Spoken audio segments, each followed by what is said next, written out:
అప్పుల బాధలు వెంటాడుతున్నాయా? అయితే 6 JVR వారి జాతిరత్నాలు ధరించండి. రైట్, బ్రేకింగ్ న్యూస్ చూస్తున్నాం మన టీవీ స్క్రీన్ పై. నల్గొండ జిల్లా కొండమల్లేపల్లిలో సంచలనం క్రియేట్ చేసిన టీచర్ రూపారెడ్డి హత్య కేసు పోలీసులకు పెద్ద సవాల్గా మారింది. హత్య జరిగి 5 రోజులు గడుస్తున్నా నిందితుల ఆచూకీ లభించకపోవడంతో కేసు తీవ్ర ఉత్కంఠ రేపుతుంది. అయితే ఎస్పీ ఆదేశాల మేరకు రంగంలో దిగిన 3 ప్రత్యేక బృందాలు ప్రతి చిన్న క్లూను జాగ్రత్తగా పరిశీలిస్తున్నాయి. అయితే డే 1 దొరికిన సీసీటీవీ ఫుటేజ్ నుంచి ఈ ఊరి చివర చింత చెట్టు కింద దొరికిన గ్లౌజుల వరకు ప్రతిదాన్ని చాలా క్షుణ్ణంగా పరిశీలిస్తున్నారు పోలీసులు. అండ్ ఈ కేసులో ఇప్పటి వరకు దాదాపుగా 120 మందికి పైగా అనుమానితులు విచారించగా రూపారెడ్డి భర్త రాజేందర్ రెడ్డిని కూడా గత 3 రోజులుగా ప్రశ్నిస్తూ ఆయనకు చెందిన రెండు మొబైల్ ఫోన్స్ కావచ్చు అండ్ ఒక ల్యాప్టాప్ని కూడా అఫీషియల్ సీజ్ చేశారు. పోలీస్ క్వార్టర్స్ సమీపంలోనే ఈ ఘోరం జరగడం నిజంగా దుండగులు రూపారెడ్డి తలపై 2 సార్లు అండ్ శరీరంపై దాదాపు ఆల్మోస్ట్ 30 కత్తిపోట్లు అంత కిరాతకంగా చంపడం స్థానికంగా తీవ్ర కలకలం రేపుతుంది.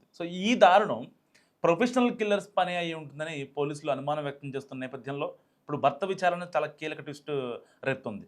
ఘటనా స్థలంలోని సీసీటీవీ ఫుటేజ్ని పరిశీలించిన పోలీసులు ఆ రెడ్ టీషర్ట్ ధరించి ముఖానికి మాస్క్ అండ్ చేతులకు గ్లౌజులు వేసుకున్న ఒక అనుమానిత వ్యక్తి 6 అడుగుల గోడ దూకి కిచెన్ డోర్ ద్వారా ఇంట్లోకి వెళ్ళినట్టు గుర్తించారు. స్కూల్ నుంచి ఇంటికి చేరుకున్న రూపారెడ్డిని టార్గెట్ చేసిన ఆ వ్యక్తి హత్య తర్వాత వెనుక వైపు నుంచి పారిపోయినట్లుగా గుర్తించారు పోలీసులు. రూపారెడ్డి మొబైల్ ఫోన్ మాయం కావడం కేసులో మిస్టరీని మరింత పెంచుతోంది. దీంతో ఆమె కాల్ డేటాను రికార్డ్స్ ఆధారంగా పోలీసులు డేటాను సేకరిస్తున్నారు. అండ్ స్కూల్ పార్ట్నర్స్ సిబ్బందితో పాటు గతంలో ఆ పాఠశాలలో చదివిన పాత విద్యార్థులను పాత కక్షలో ఉన్నవారిని కూడా ఇప్పుడు పోలీసులు విచారిస్తున్నారు.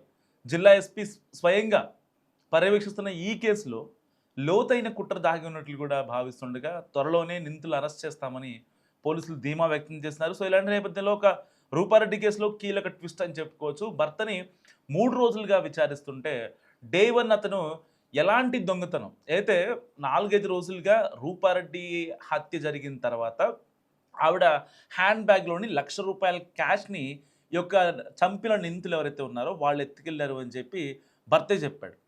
ఆల్మోస్ట్ ఆవిడ స్కూల్ నుంచి బయలుదేరి ఈవినింగ్ 5:30కి ఇంటికి రావడం, ఎవరో ఫ్రెండ్స్ వచ్చారని చెప్పి ఆ ఫ్రెండ్స్ ఎవరనేది కూడా ఇప్పటిదాకా భర్త రాజేందర్ రెడ్డి చెప్పలేదు. ఇప్పుడు 3 రోజుల విచారణలో భాగంగా భర్తని పోలీసులు తమదైన స్టైల్లో విచారిస్తే డే 1 నాకు ఆ దొంగతనం జరగలేదని చెప్పాడు. ఆ ₹1,00,000 కూడా అసలు అది పెద్ద మ్యాటర్ కాదు, డబ్బులు పోయాయనే విషయం నాకు తెలీదు అని చెప్పాడు. అండ్ డే 2 అయితే మరి మీడియాలో వచ్చిన కథనాలు చూసారా లేదంటే ఇంకేదన్నా జరిగిందా, కొడుకు తండ్రి ఏదన్నా మాట్లాడుకున్నారా ఏంటో తెలియదు కానీ సరిగ్గా 2వ రోజు విచారణలో పోలీసులకి ఆ ₹1,00,000 డబ్బులు పోయే దొంగతనం జరిగిన మాట వాస్తవం ఏం చెప్పాడు. అండ్ 3వ రోజు విచారణలో ఆవిడ ఫోన్కి నాకు సంబంధం ఏంటి, అసలు ఆవిడకి నేను ఫోనే చేయలేదు కదా, ఈ ఇంటి ఎవరైతే వాళ్ళ ఇంట్లో అద్దెకుంటున్నారో వాళ్ళకి ఫోన్ చేస్తే కనీసం రూపారెడ్డి ఫోన్ లిఫ్ట్ చేయకపోయేసరికి వాళ్ళకి చేశాను. అండ్ వాళ్ళు కూడా ఇంట్లోకి వెళ్ళి సాహసం చేయకపోతే ఇంటి పక్కన ఉన్న స్థానికులకి ఆ ఇంటి పొరుగింటి వాళ్ళకి ఫోన్ చేసి వెంటనే ఒకసారి రూపారెడ్డి దగ్గరికి వెళ్ళండి అని చెప్పి పోలీసులకి అంటే యాజ్ టీజ్గా సేమ్ స్క్రిప్ట్ భర్త రాజేందర్ రెడ్డి చెప్తున్న పరిస్థితి. ఇలాంటి నేపథ్యంలో అసలు భర్త ఎందుకు అబద్ధం చెప్తున్నాడు? ఫస్ట్ ఏమో దొంగతనం జరగలేదని, రెండోసారి ఏమో దొంగతనం జరిగిందని, అండ్ ఆవిడ ఫోన్కు సంబంధించి అసలు నాకు సంబంధం లేదని చెప్పి మాట్లాడుతున్నారు. ఇప్పటికే అంటే పొంతం లేని సమాధానం చెప్పడంతో ఆల్మోస్ట్ ఇప్పటికే ఈ కేసులో ఆ స్కూల్ చుట్టుపక్కల వాళ్ళ పార్ట్నర్స్ కావచ్చు, లేదంటే గతంలో వీళ్ళు చేసిన బిజినెస్ల విషయంలో కావచ్చు, ఎందుకంటే భర్త రాజేందర్ రెడ్డి ఒక రియాల్టర్. దానికి సంబంధించి ఏదన్నా ఒక్క క్లూ అంటే భార్య భర్త మధ్య, భార్య రూపారెడ్డి భర్త రాజేందర్ రెడ్డి మధ్య ఏదన్నా ఫినాన్షియల్ ట్రాన్సాక్షన్స్ పరంగా ఏమన్నా గొడవలు ఉన్నాయా, లేకపోతే భార్య రూపారెడ్డి ఎవరితోనో మాట్లాడుతున్నారనా, లేదంటే ఇంకేదన్నా అంటే ఒక్క చిన్న క్లూ కూడా దొరకకుండా చాలా నీట్గా ప్లాన్ చేశారు. ఇలాంటి నేపథ్యంలో భర్త పొంతం లేని సమాధానాలు చెప్తుండడంతో ఇటు పోలీసులకి అనుమానం కలుగుతుంది. యాజ్ ఇట్ ఈస్గా సరే ఆయన చెప్పే స్క్రిప్ట్ ఏదైతే ఉందో అదే స్క్రిప్ట్ని డే 1, డే 2, డే 3 చెప్పినా పోలీసులు పెద్దగా పట్టించుకునేవాళ్ళు కాదు. ఎందుకంటే అంటే ఒకటే చెప్తున్నాడులే ఎంత మాట్లాడినా అని చెప్పి అనుకునేవాళ్ళు. ఇది కాకి సినిమాలో బేగుణా సాబ్ అని ఉంటారు కదా, అంటే నేను నిర్దోషిని సార్, వాడిని ఎంత టార్చర్ పెట్టినా సరే పోలీసులు 3rd డిగ్రీ ఇచ్చినా సరే ఎంత లిటరల్గా ఎంత టార్చర్ పెట్టినా సరే లాస్ట్కి వాడు చెప్పేది ఏంటంటే కనీసం ఒక 50 నుంచి 100 సార్లు మే భేగుణా సాబ్ మే భేగుణా సాబ్ నేను నిర్దోషిని సార్ అని చెప్తాడు. సో ఇలాంటి నేపథ్యంలో భర్త రూపారెడ్డి ఆవిడ ఫోన్ గురించి ఎందుకు మాట్లాడట్లేదు అసలు? అంటే ఇక్కడ భర్త రాజేందర్ రెడ్డి ఆ రోజున సరిగ్గా ఏదైతే ఆ రూపారెడ్డి హత్య జరిగిన రోజున సరిగ్గా ఈవినింగ్ 5:30 నా ఫ్రెండ్స్ వచ్చారని చెప్పి స్కూల్ నుంచి కొండమల్లేపల్లికి వచ్చింది కదా, మరి ఆ నల్గొండకి మనవడు ఎందుకు రాలేదు, భర్త రాజేందర్ రెడ్డి ఎందుకు రాలేదు, అండ్ కొడుకుని చూసిన తర్వాత హైదరాబాద్లోనే ఎందుకు స్ట్రక్ అవ్వాల్సి వచ్చింది? అది పద్ధతి ప్రకారం ప్లాన్ ప్రకారం జరిగిందా, లేదంటే అనుకోకుండా జరిగిందా? ఎందుకంటే ఆల్రెడీ వాళ్ళు వీకెండ్ వాళ్ళ కొడుకు దగ్గరికి వెళ్ళారు, చూడటానికి వెళ్ళారు, మాట్లాడారు. మళ్ళీ ఆవిడ ఒకటే నల్గొండ రావటం, అండ్ నల్గొండ నుంచి మళ్ళీ ఆవిడ కొండమల్లేపల్లికి రావడం, ఇవన్నీ కూడా చాలా అంటే ఫాస్ట్గా జరిగిపోయాయి.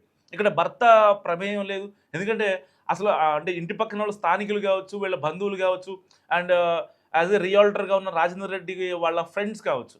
సో భార్యని వదిలిపెట్టి ఉండడు అని చాలా కరాఖండిగా చాలా గట్టిగా చెప్తున్నారు. సో ఎవరు మాట్లాడినా కూడా మరి అలాంటి వ్యక్తి ఆవిడ చనిపోయే టైంలో ఏదైతే ఆ రెడ్ టీ షర్ట్ ధరించి ఉన్న వ్యక్తి వచ్చి లోపలికి వచ్చి ఆ బాడీ పైన కసా పొడిసి అరుస్తున్నా కానీ నోట్లో ఆ యొక్క క్లాత్స్ పెట్టి అంత దారుణంగా ఈ ఘాతుకం జరిగిన తర్వాత సో కనీసం ఆ భర్త రాజేందర్ రెడ్డి కళల్లో కనీసం ఒక పశ్చాత్తాపమో లేకపోతే అంటే హత్య ఆయనే చేశాడని కన్ఫర్మ్ చేయడం కాదు, కానీ అంటే 3 ముళ్ళు వేసి 7 అడుగులు నడిచి లైఫ్ లాంగ్ నీతో ఉంటాను అని చెప్పి మాట్లాడిన వ్యక్తి, అండ్ ఇన్నాళ్ళు ఎలాంటి గొడవలు రాకుండా చాలా జాగ్రత్తగా చూసుకున్నటువంటి వ్యక్తి మరి భార్య చనిపోతే అతనిలో ఆ బాధ ఎందుకు కనిపించలేదని చెప్పి కూడా ఇటు ఆయన ఫ్రెండ్స్ కావచ్చు, అండ్ వాళ్ళ బంధువులు కావచ్చు, అండ్ స్థానికులు కావచ్చు, వీళ్ళంతా మాట్లాడుతున్న పరిస్థితి.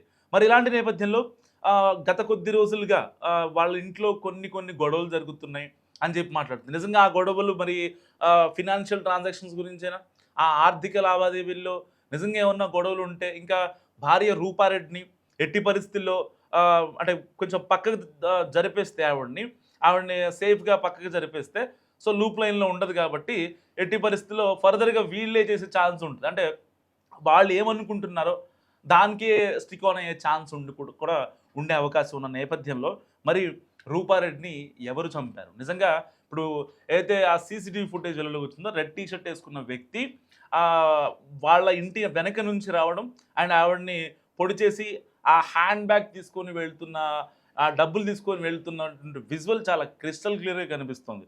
మరి వీళ్ళని భర్తే అరేంజ్ చేశాడా, లేదంటే ఆ రోజున ఆయన లేకపోవడానికి అసలు కారణాలు ఏంటి అనేది కూడా పోలీసులు ఇప్పుడు ఎంక్వైరీ చేస్తున్న పరిస్థితి. ఇప్పటికే ఆల్మోస్ట్ 200 మందికి పైగా అనుమానితుల్ని ఏదైతే ఆ ఏరియాలో ఉంటారో లేకపోతే బయట నుంచి అంటే ప్రీ ప్లాన్డ్గా మర్డర్, అండ్ అంటే ఆల్మోస్ట్ బాడీపై 30 కత్తిపోట్లు అంటే మామూలు విషయం కాదు.